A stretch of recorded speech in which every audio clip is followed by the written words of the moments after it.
Como os amados já sabem, por aquilo que já estava anunciado até nos marketing que fizemos, né, nos marketing que fizemos na semana, a ideia do acampamento realmente, das palestras, é justamente nos fazer refletir na reforma, no que foi a reforma protestante, como também em suas consequências. Justamente porque não há uma reflexão profunda na maioria dos cristãos com relação ao que foi esse movimento. Infelizmente, porque é uma riqueza muito grande que nós temos na história, uma herança realmente muito linda e que nos norteia, na verdade, se quisermos buscar as veredas antigas. E é o que muitas pessoas não têm feito hoje. Então a maioria dos cristãos hoje, infelizmente, não tem buscado as veredas antigas, não tem buscado referencial na própria reforma protestante ou na própria Bíblia muitas vezes. Apesar de usarem a Bíblia, não procuram se guiar por aquilo que a Escritura ensina. E isso é um problema muito grande, muito grande. Então falar da reforma protestante não é uma tarefa tão fácil, apesar de termos muito material histórico, mas observando o que dizem sobre a reforma hoje, nós temos tantas definições que muitas vezes buscar entender o que é a reforma é uma coisa confusa. As pessoas que não estão realmente interessadas em entender as consequências da reforma, observando principalmente as igrejas que permaneceram na fidelidade confessional da reforma protestante, essas pessoas muitas vezes não encontram definições corretas. Quando eu estava procurando algumas definições para fazer alguns contrapontos no YouTube, na internet em geral, eu pude ver algumas definições estranhas e eu pude perceber que quando as pessoas vão tratar sobre a reforma, elas realmente procuram interpretar a reforma a partir da sua própria ótica e esquecem, na verdade, de pesquisarem ou questionarem ou perguntarem às igrejas que herdaram essa tradição. Isso é um problema porque o resultado disso não vai ser uma definição fiel do que foi a reforma protestante. Quando você procura, por exemplo, no YouTube, escrevendo a reforma protestante ou então as consequências da reforma, você vai encontrar muito material, e graças a Deus que nós temos isso hoje, não é reformado sobre isso. Mas você vai encontrar também, em contraposição, um monte de materiais, sabe, que professores de escolas fazem, e esses materiais, eles são completamente, mas absolutamente contra aquilo que a reforma de fato foi. Então eu pude buscar algumas definições que eu achei bastante estranhas, na verdade, sobre o assunto, e eu pude perceber realmente que a discrepância era grande demais. Muitos professores têm definido a reforma protestante como uma revolução. Então eu observei algumas definições, de um site aqui específico, que diz bem assim: a reforma protestante foi um movimento de renovação da igreja liderado por Lutero. Então muitas pessoas acabam entendendo assim, que entendem a reforma simplesmente como aquilo que foi feito na Alemanha, no ano de 1517. E não conseguem entender a abrangência da reforma e como ela se desenvolveu e o que foi estabelecido tradicionalmente a partir dali. E isso realmente é uma coisa muito triste, porque as pessoas vão ter acesso a esses materiais e vão ter concepções completamente erradas do que foi a reforma. Eu também encontrei num canal chamado Estude duas definições sobre a reforma protestante. Uma que é revolução religiosa, uma definição que eu considero bastante pejorativa, na verdade, e a outra é simplesmente quebra da unidade cristã. Então o que se entendia sobre o cristianismo era o catolicismo histórico, E quando houve a reforma do século XVI e forçosamente uma ruptura na igreja, porque não era o interesse dos primeiros reformadores essa separação, mas foi a própria igreja oficial da época quem realmente pediu essa separação, não aceitando o revisar as doutrinas, os próprios questionamentos dos reformadores, que houve essa ruptura. Mas a ideia então aqui é que eles definem que a reforma é simplesmente isso, a quebra da unidade cristã. A unidade cristã era realidade quando não havia reforma protestante. No canal Estude você tem essa definição de um professor. Ainda outra, reforma religiosa, Inclusive no novo telecurso, daquele antigo telecurso 2000, ao falar sobre a reforma, vai tratar justamente sobre isso. Uma reforma religiosa ou uma revolução religiosa. Sempre limitando essa questão. Eu ainda observei uma definição de um dos líderes nesse sentido, principais, de uma junta de missões, ou uma agência missionária. Inclusive ele é autor de alguns livros, e eu tenho até 2 livros dele. Eu recebi de presente. E ele diz que a reforma protestante foi o maior movimento revolucionário da história. Essa é a definição que alguém que é um cristão e até missionário deu sobre a Reforma Protestante.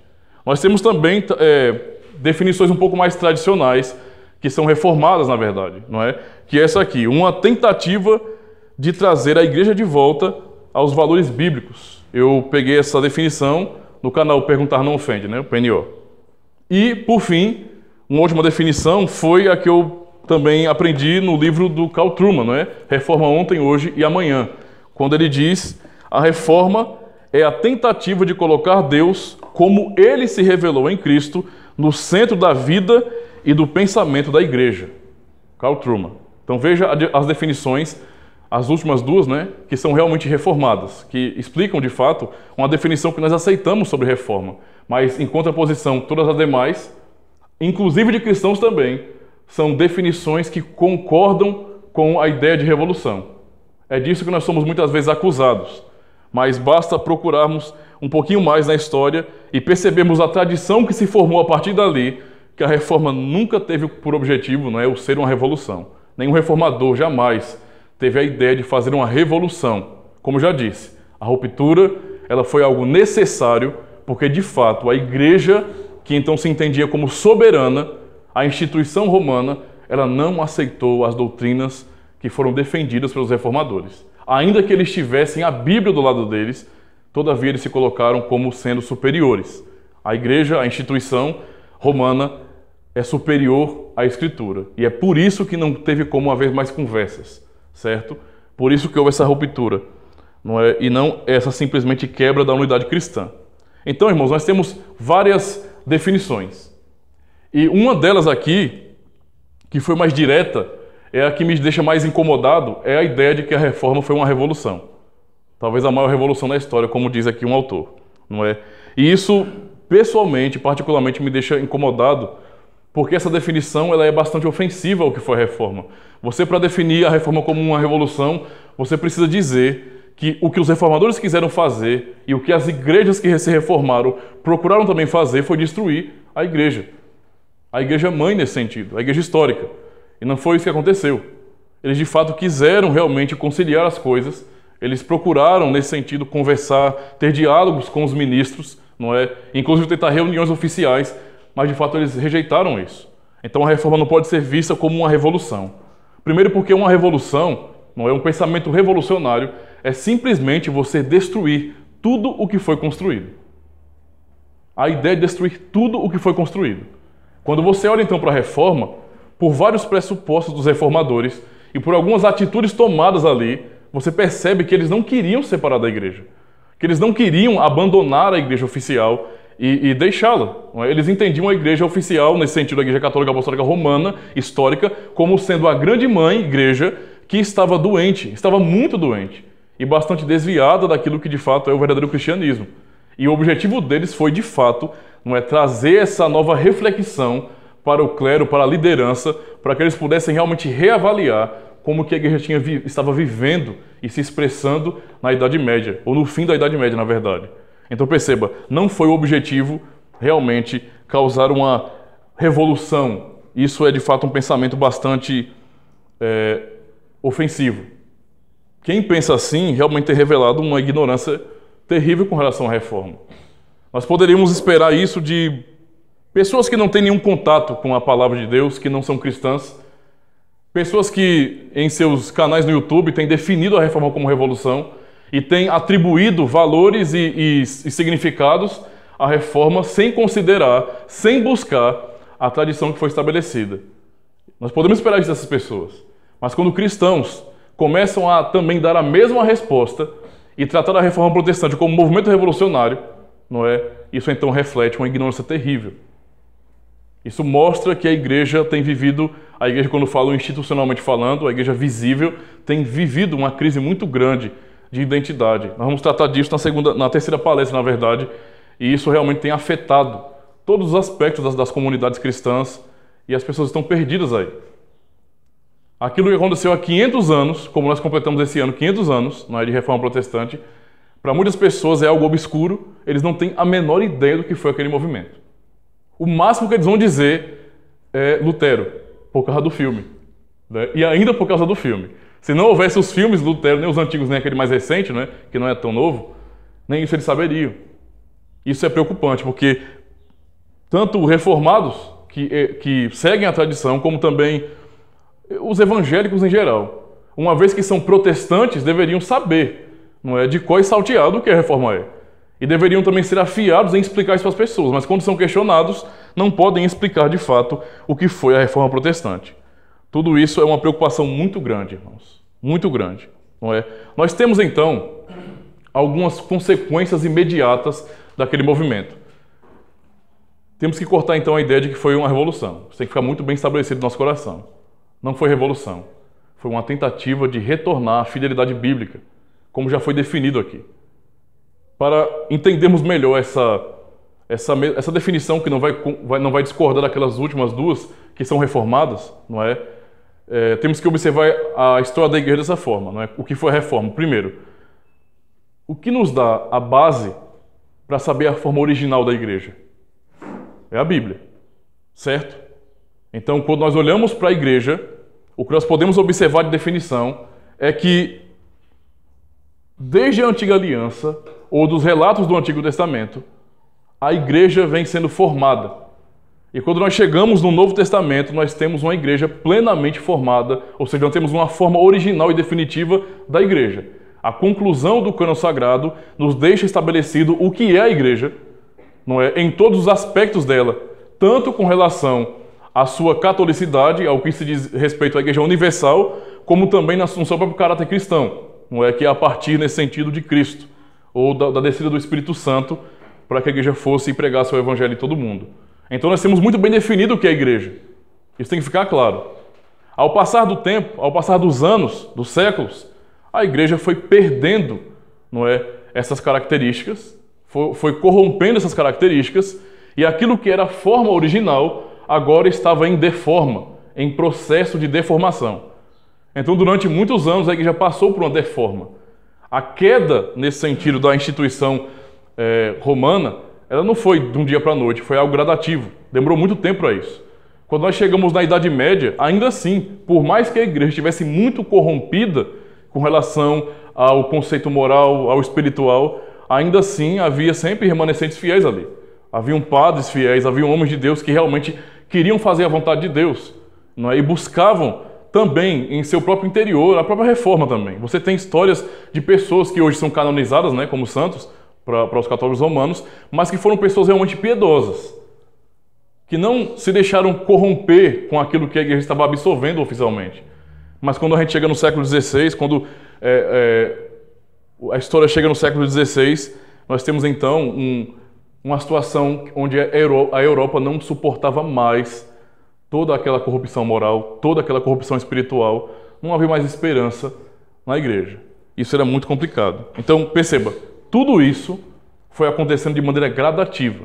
Quando a reforma vem, é com essa tentativa de olhar lá para trás, para o passado, e não chutar, nesse sentido, a Igreja Católica Apostólica Romana, mas realmente eles se entendendo como sendo membros da Igreja Católica Apostólica, eles então buscaram procurar a reforma.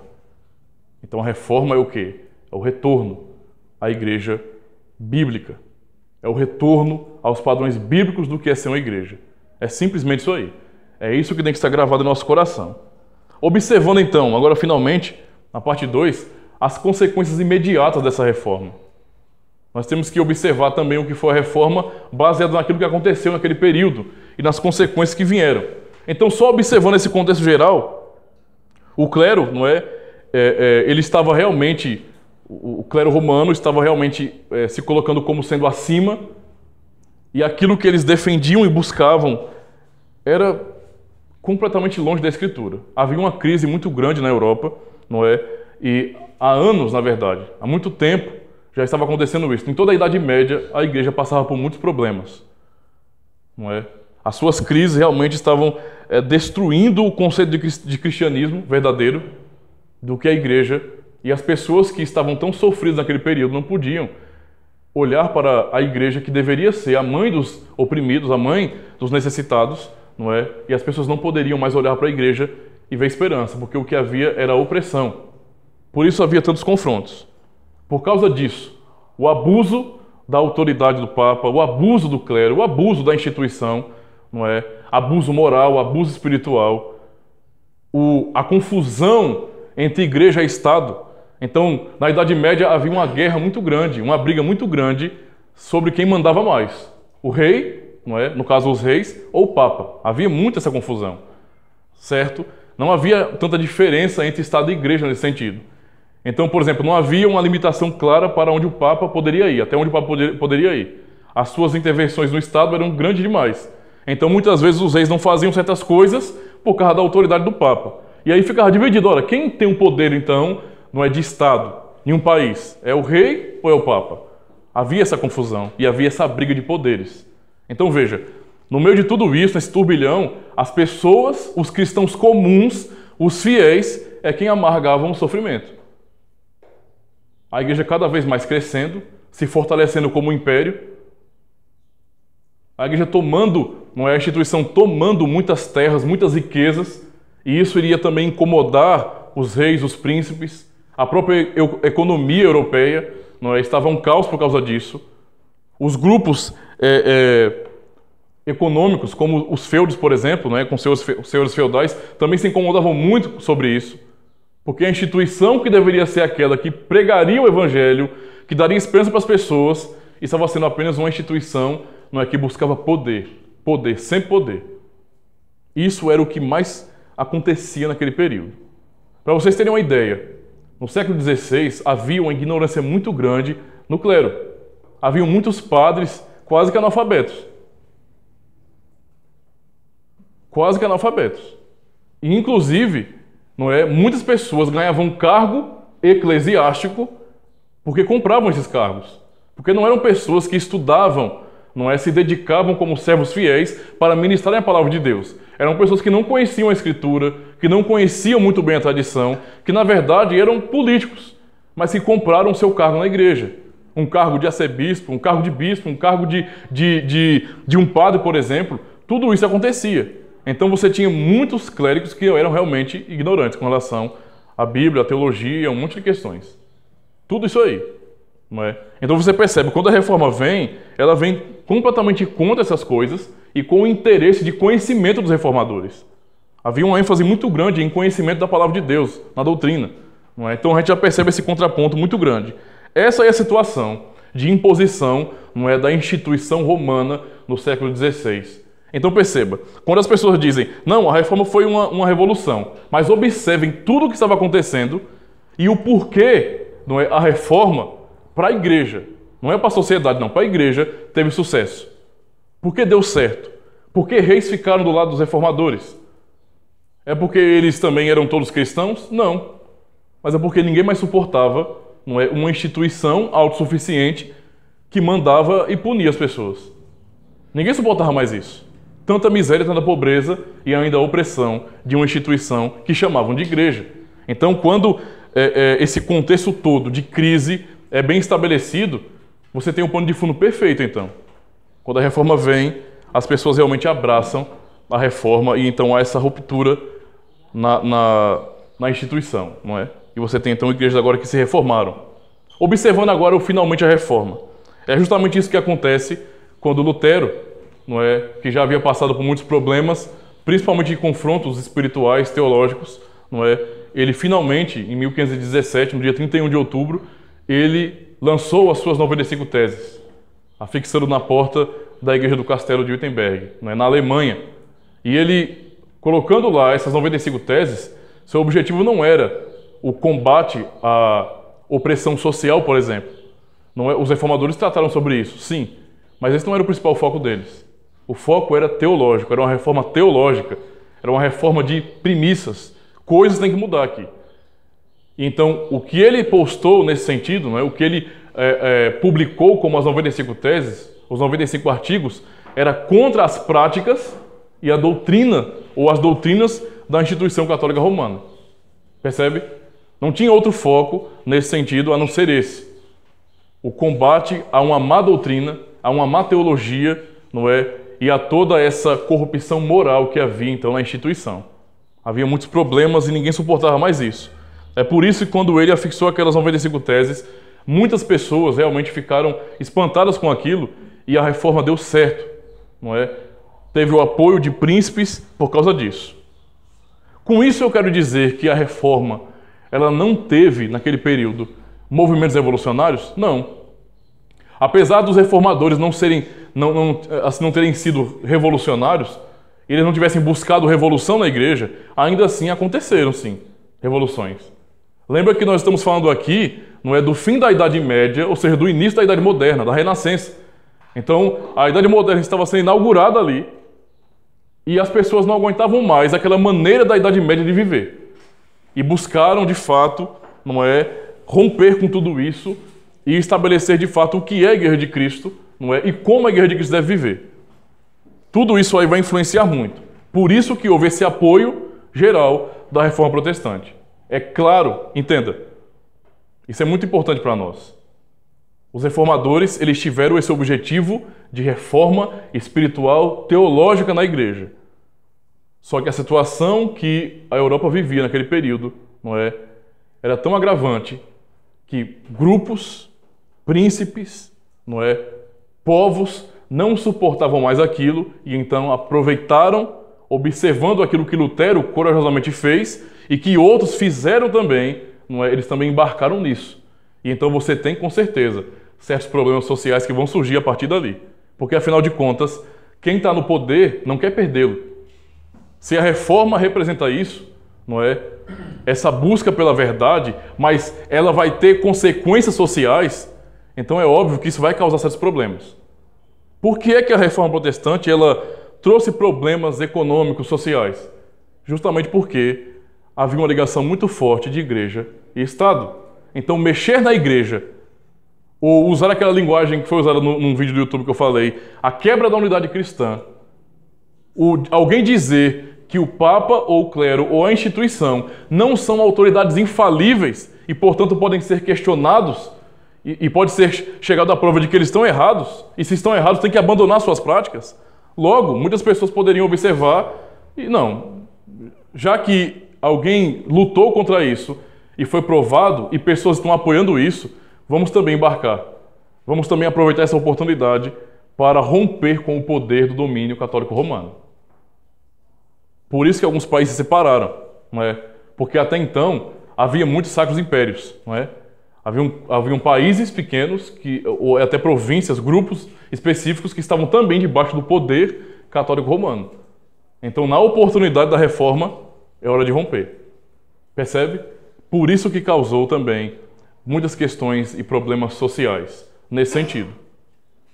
O que os professores fazem muitas vezes é pegar as suas aulas, não é? E até iludir algumas pessoas nesse sentido, porque eles pegam e focam apenas no contexto socioeconômico e não se importam com a teologia dos reformadores, não se importam com o que a reforma causou aos cristãos que estavam agora libertos do catolicismo opressor nesse sentido, usando essa linguagem porque era assim mesmo. Percebe? Eles focam nisso.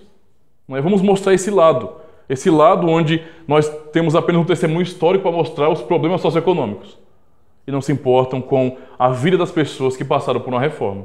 Por isso, a ideia das palestras em si, ou a temática do acampamento, é nós refletirmos nas consequências de uma verdadeira reforma, justamente para ficar bem estabelecido para nós, como cristãos, não é algo concreto do que foi a reforma protestante, do que ela causou na vida da igreja, no próprio cristianismo, e não simplesmente nos apegarmos àquilo que o próprio Estado tem dito, não é? Porque isso é o que o MEC ensina, é o que a história geral tem simplesmente definido, para que as pessoas muitas vezes não procurem a fundo o que de fato foi a reforma. Então, observando, irmãos, as consequências de uma reforma profunda, de uma profunda reforma na vida da igreja, do cristianismo. O que aconteceu com as comunidades?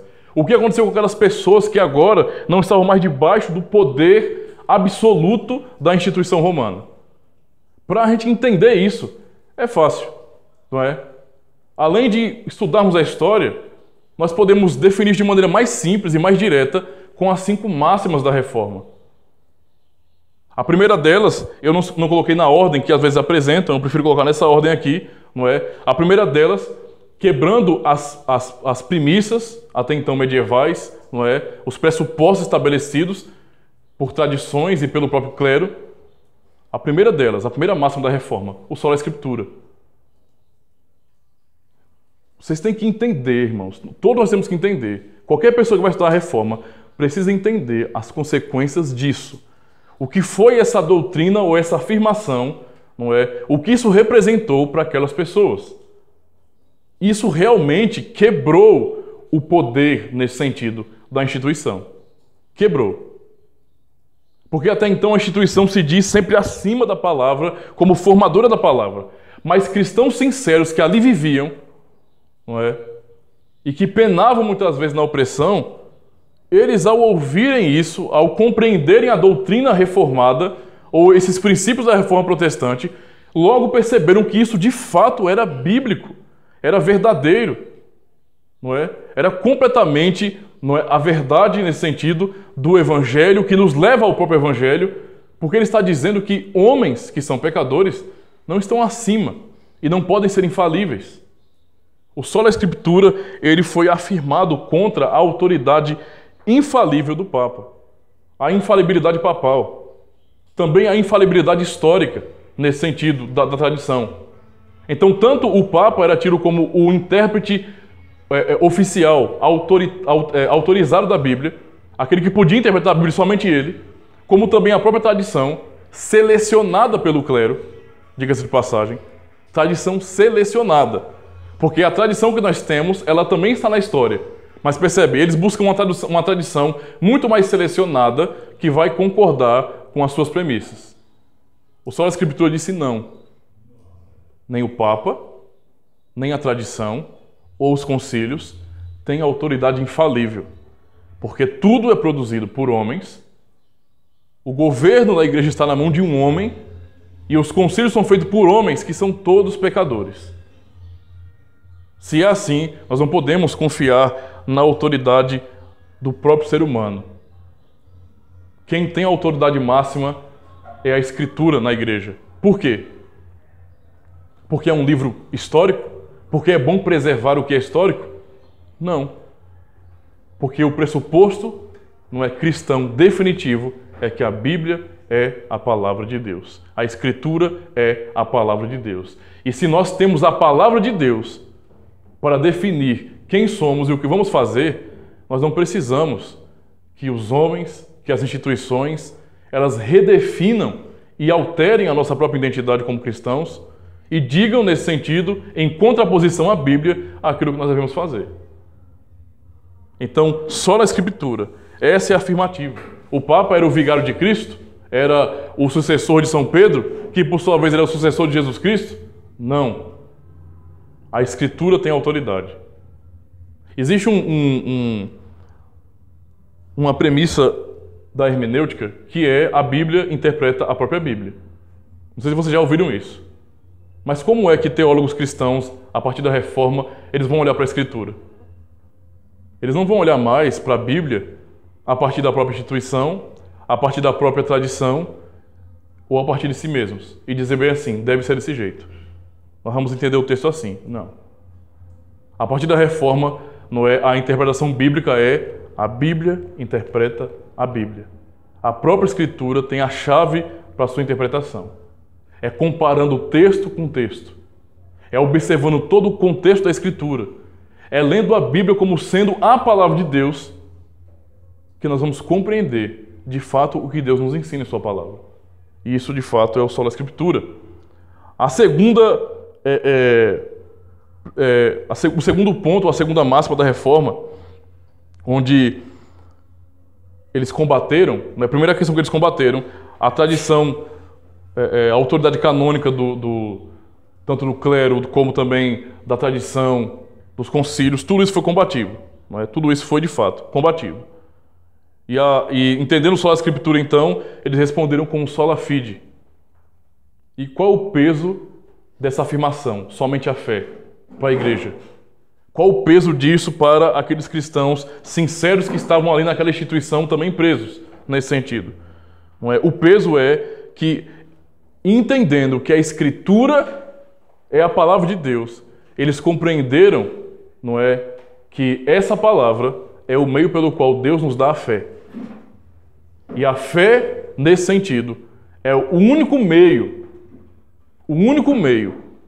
ok, para crermos verdadeiramente em Cristo para sermos salvos. Por isso a doutrina do sola fide, ou somente a fé. Justamente porque essa realidade, essa máxima, ela vai emancipar, não é, os cristãos ou a igreja de Cristo daquela dependência da mediação da igreja e instituição. Antes as pessoas precisavam do quê? Precisavam da interpretação do Papa, da instituição. Elas dependiam da instituição romana para a sua própria fé. Fé era aquilo que a igreja determinava. Mas agora não, é a Escritura quem diz. E o que você vai aprender na Escritura é aquilo que nós aprendemos, por exemplo, em Romanos 10 e 17. Porque a fé vem pelo ouvir a pregação e a pregação da palavra de Deus. Entende? A palavra de Deus, a Escritura Sagrada, esse é o meio pelo qual Deus nos dá a fé. E somente a fé, somente com fé em Jesus Cristo, é que alguém é justificado. Acabou-se nesse sentido a dependência da igreja. Quer dizer que eu não preciso do Papa para ser justificado? Não. Eu não preciso da própria instituição em si para ser justificado de forma nenhuma. A fé em Jesus Cristo basta. Somente a fé. Nada além disso. Percebam a emancipação, a libertação que representou essa afirmativa, essa máxima. Entendendo o sola fide, não é? E esse sola fide, esse somente a fé, aponta para o objeto da fé, que é Cristo Jesus. Logo, Cristo agora começa a ser exaltado na igreja. Até então, Cristo ele estava ofuscado, né?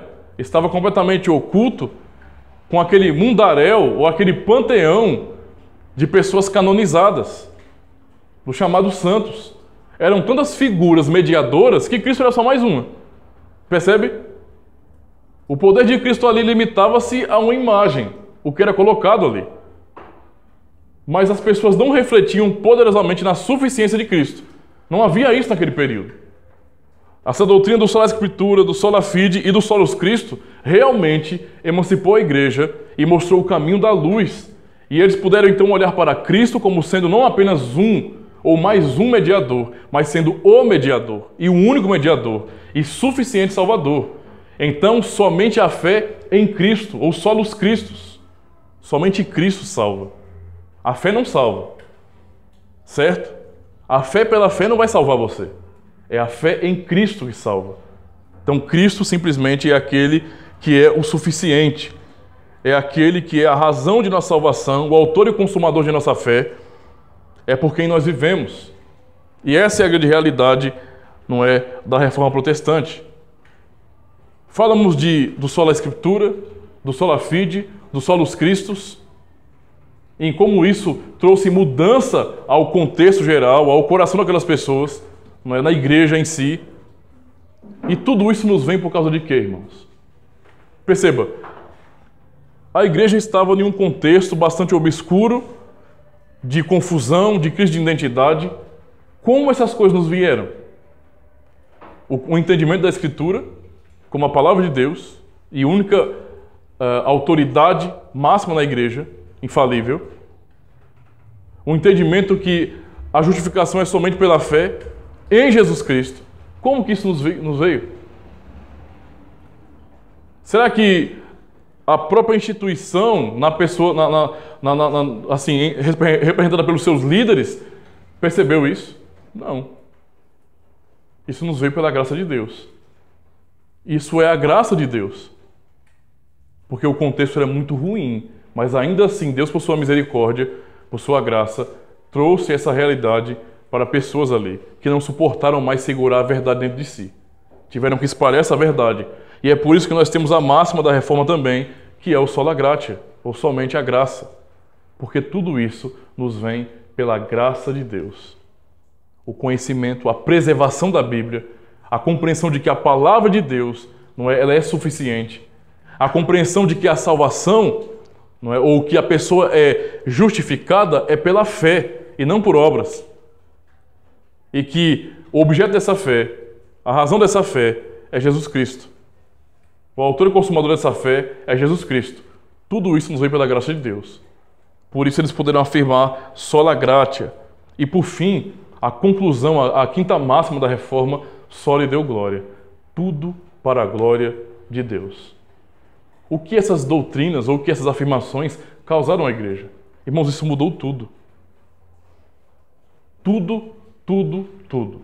O que vocês imaginam com relação à mentalidade, à cosmovisão, a tudo aquilo que os cristãos compreendiam naquele período da Idade Média, isso realmente agora já não era mais a realidade deles.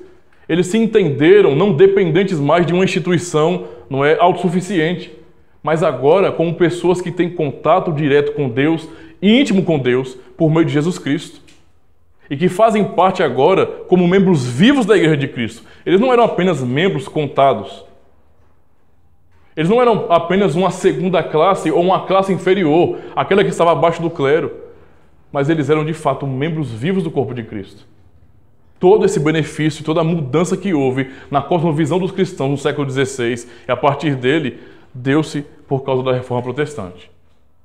A compreensão ou a simplicidade com que nós realizamos um culto hoje, de poder ter a palavra de Deus como o centro, não é, e principal objetivo que é a pregação, tudo isso mostra como a mentalidade dos cristãos, a partir da Reforma, mudou, irmãos. Eles agora realmente buscavam glória para Deus. Eles agora realmente buscavam liberdade em Cristo. Não para viverem pecando, não para cobrir as mentiras e a enganação, não para suportar mais toda a corrupção imoral na igreja, mas antes para buscarem uma vida de santidade e quererem honrar a Cristo com liberdade. Isso foi um sentimento de libertação naquele povo. É claro que tudo que eu estou falando é de maneira bastante geral. É observando aquilo que é geral da história. Se vocês quiserem aprender, se qualquer pessoa quiser aprender realmente a fundo, detalhes e coisas tão importantes e ricas da Reforma, é preciso estudar. É preciso estudar os seus autores. É preciso estudar o que foi produzido a partir daí. Se alguém quer entender quais foram as consequências da Reforma Protestante, tal pessoa precisa realmente procurar aquilo que foi produzido nas igrejas, no cristianismo que de fato se reformou. A única maneira de você entender esta verdade é isso, é assim. É se preocupando em estudar. Como que era a vida dos reformadores? O que eles pregavam, o que eles viviam, o que eles buscavam? Como que eram as famílias cristãs? Quais eram as consequências, não é, dessas mudanças nas famílias cristãs? As famílias cristãs ficaram mais fracas ou se fortaleceram? Tudo isso é necessário que nós venhamos ter conhecimento. E então vamos entender consequências profundas da reforma. Tudo isso é aquilo que a reforma produziu. É por isso que, para concluir e dizer o que nós devemos pensar sobre a reforma protestante, em contraposição a tudo que dizem, o que a reforma foi, senão um avivamento. Um avivamento da palavra de Deus, onde a palavra e Cristo, não é, são colocados como centrais na vida da igreja. A palavra porque é por meio dela que nós somos levados a Cristo. Por meio da pregação da palavra, do evangelho, que nós somos levados a Cristo. E Cristo é exaltado como o Senhor da igreja e não como mais um. Tudo isso. Então a reforma de fato é um avivamento. Um avivamento verdadeiro. Não é? Eu sei que quem é carismático não vai entender a reforma como avivamento de jeito nenhum. Mas é o que de fato representa para nós. Eu queria, assim, eu vou fazer isso muitas vezes, na verdade, ainda. Mas recomendar esse livro, por quê? Porque é um livro pequeno, curto, não é? Então, não é nada cansativo a leitura dele. Mas a maneira como o Dr. Carl Trueman, ele define a reforma é primeiro observando tanto problemas, não é, como acertos da reforma protestante e tentar mostrar justamente a relevância dela para nossas vidas. O convite que ele faz para nós aqui hoje é observar o que foi a reforma, como nós temos encarado a reforma e até como nós deveríamos encarar a reforma. A pergunta que é feita aqui de maneira enfática aqui é o que a reforma do século XVI e XVII tem a ensinar para nós hoje. Será que tem algo a ensinar? Então nós temos que refletir sobre isso. Aqui nós vamos aprender um pouquinho sobre a teologia de Lutero. Então há uma exploração muito grande, muito boa, sobre a teologia nesse sentido da cruz. Tudo isso é muito grande, é muito realmente piedoso e profundo na reforma. Por isso temos que olhar para essa realidade e realmente buscar esse conhecimento. E isso é algo que a igreja hoje precisa mais do que nunca.